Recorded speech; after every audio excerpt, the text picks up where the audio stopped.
तर फायनली आज मला शॉपिंगला जायला टाइम भेटलेला, त्याच्यामुळे मी सकाळी सकाळी तिकीट काढलं आणि पुढे जाऊन बघितलं तर डॉगेश भाईचा मॅटर झाला होता. यांचे मॅटर कायम होत असतात म्हणून इकडून तिकडे ते नुसते पळत असतात. म्हणलं मरू दे. त्यामुळे नंतर ट्रेन आली, त्याच्यामध्ये बसली आणि मी एवढ्या सकाळी सकाळी एवढ्या घाईघाईत निघाली होती की मला आवरायला सुद्धा टाइम नाही भेटला. लिटरली मी सगळं तसंच हातात घेऊन आले आणि ट्रेनमध्ये येऊन घालत बसली होती.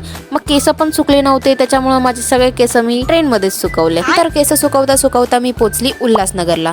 तिकडे गेल्यावर तर भाई एकच मार्केट कपड्यांसाठी फेमस आहे, ते म्हणजे गजानन मार्केट.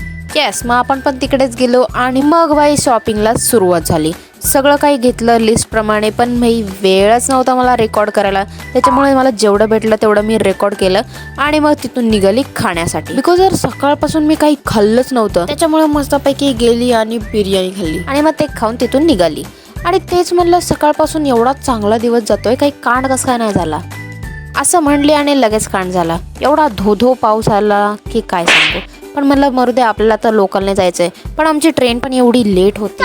पण फायनली ट्रेन आली आणि मग मी मस्तपैकी गाडीत बसून हे बघितलं. भाई एवढा भारी नजारा होता ना, तुम्हाला काय सांगू. लिटरली डोंगराच्या खाली ढग आले होते आणि ते दिसायला एवढं सुंदर वाटत होतं. त्यामुळे हा नजारा एन्जॉय करत करत ब्राउनी खात खात मी मस्तपैकी गेले घरी.